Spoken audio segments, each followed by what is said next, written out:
Hey everybody, this is JDGaming back today with another episode of Get Better at Yu-Gi-Oh! So, a couple weeks ago before all those deck profiles, we talked about whether or not you want to go first in this game based on that draw and whether or not your deck actually gets a significant disadvantage from not being able to draw versus getting, of course, that first turn setup. But one thing we didn't really discuss in detail is how to use your side deck in that situation, and I think that's very important considering you play up to 2 games with your side deck and you actually get a choice in whether or not you want to go first if you have lost that first game. So it's a very important situation because unlike your main deck that really needs to be well-rounded against anything you may potentially face, your side deck you really want to choose the most effective options against the matchups you expect to see.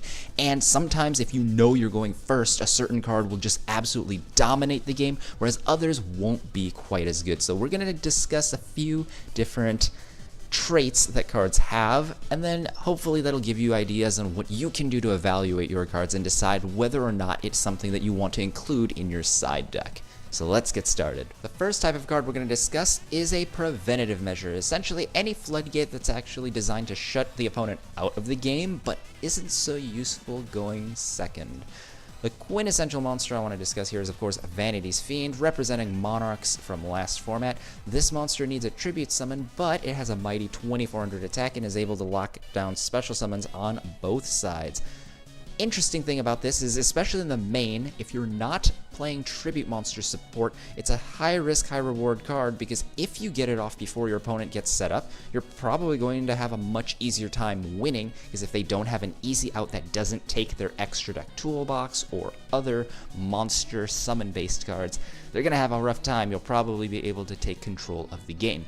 But draw the second, and that 2400 attack suddenly isn't enough to get rid of a lot of boss monsters in this game, and you're actually looking at a bad situation where the Vanity's Fiend doesn't help you win, it actually becomes a dead card that makes you lose.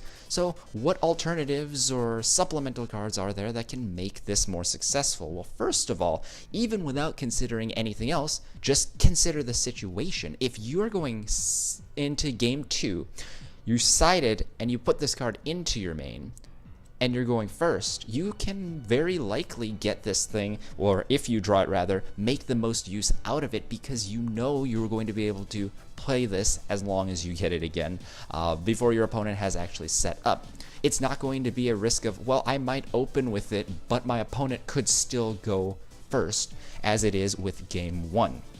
But there are other people who have tried using things like Monarch Stormforth. Of course, the Monarch deck always used this, but there have been variants of things like artifacts, just decks that can put a decent amount of tribute fodder on board, would consider teching in things like the Monarch Stormforth and Jinzo into the side so that they can have access to these big tribute boss monsters that are able to go and lock the opponent out of the game. It basically serves as an additional moving piece that lets you make better use of cards like Vanities. Alternatives to this have actually already seen play. Jaugen the Spiritualist was very popular when Metal Foes first came out for 2 main traits. First, of course, it is a level 3 monster, so you can pendulum it to the board essentially for free. And then on top of that, the fact that it has a discard a card to nuke all the special summon monsters that already exist effect means you can draw into this after your opponent has gone off and still get use out of the card. It's not quite as dead as Vanity's Fiend because you don't have to rely on battling with a tribute summon monster to deal with threats that have already been established. Similarly, the classic Fossil Dyna Pachycephalo has a pseudo flip effect that lets you go and destroy everything that's already been put on the board through special summon, and then that can help you actually make use of this going second. The balancing thing, well, even though Vanity's Fiend may not be able to get over everything, it is a solid boss monster in its own right with 2400 attack points, whereas these two guys, they have the versatility, but they have a lot less power, so depends on the kind of deck that you are running. If you're able to support stronger or weaker monsters, it may be best to consider that option. Do you also need to consider, am I going to need kind of that contingency plan where it's still useful if I draw it going second, or can I artificially create that through something like the Monarch Stormforth? That's another thing to weigh in as well. But overall, these kind of floodgates are a lot better going second because you can pretty much guarantee that if you open, it's going to be live. And then you simply don't side it in or take it out if you know you're going second in the following game.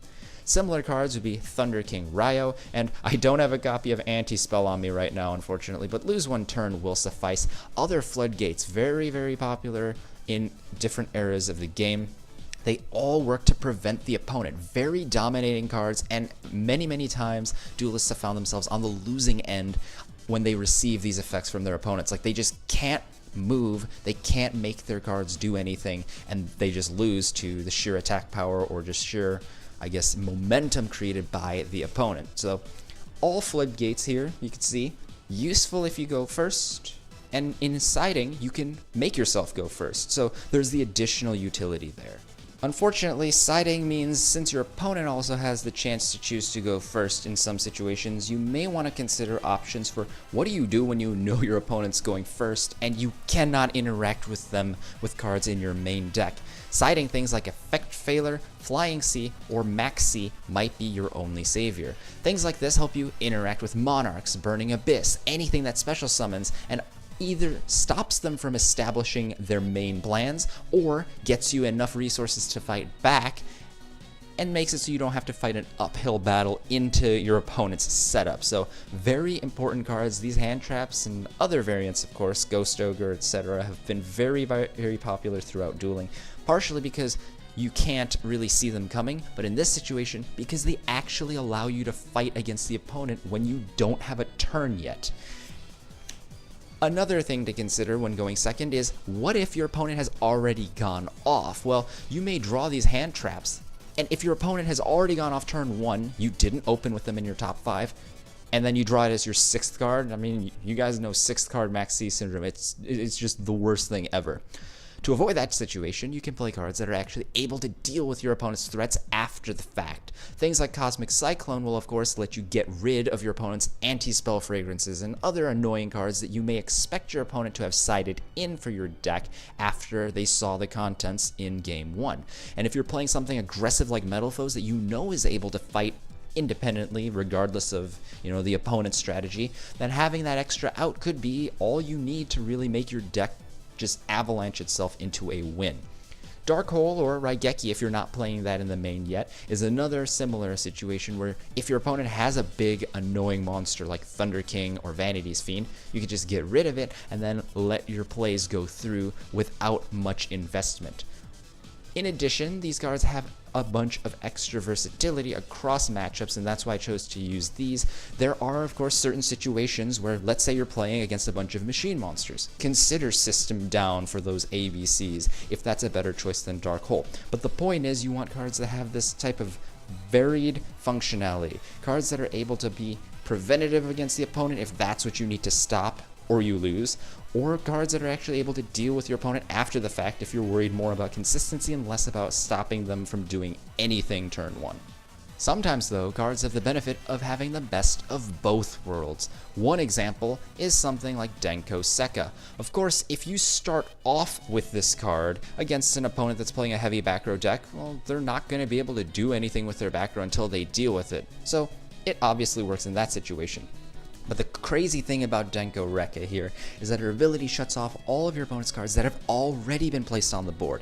Your opponent could go from 4 or 5 back row that were all live to nothing if they can't address the Denko Sekka immediately, which is insane because now you have the ability to use this as a proactive turn 1 lockout play, but also anytime you draw it later, as long as your opponent can't deal with a 17 monster without the use of traps, they're not going to be able to get around your Denko Sekka. So very popular and powerful choice. Similarly, DD Crow is kind of like one of those hand traps that we saw earlier, like Effect Failure. It can interrupt during your opponent's turn, but you can also use it during your own turns to aggressively push out your opponent's defenses, get rid of their Paleozoic traps, whatever. It has the freedom to be played at all times, and so can help you break apart your opponent's combos and defenses a lot more effectively. And on top of that, as if that weren't enough, we have a few other cards here that you may even see in your main deck. Max C and Cosmic Cyclone are coming back, as well as Vanity's Emptiness. And the reason I chose to discuss these cards here is because not only are they great at answering your opponent's plays as we have already discussed, but if you're already winning and you decide to play one of these to break up their plays or shut them out of the game or get free resources because they're making their last-ditch attempt at survival, you're able to play a very oppressive form of Yu-Gi-Oh! Where your opponent pretty much can't come back because you have the advantage and you're locking in that advantage. Maxi basically gets you free draws every time your opponent does a setup special summon play or tries to mount something that can actually fight your board. That makes it even easier for you to deal with what few cards that they were able to muster into play. Cyclone not only stops your opponent's defenses if you go first and your opponent didn't have any back rows, but now you can stop your opponent's pendulum scales, their ABC plays, anything that requires the use of a spell or trap, you can stop in their tracks.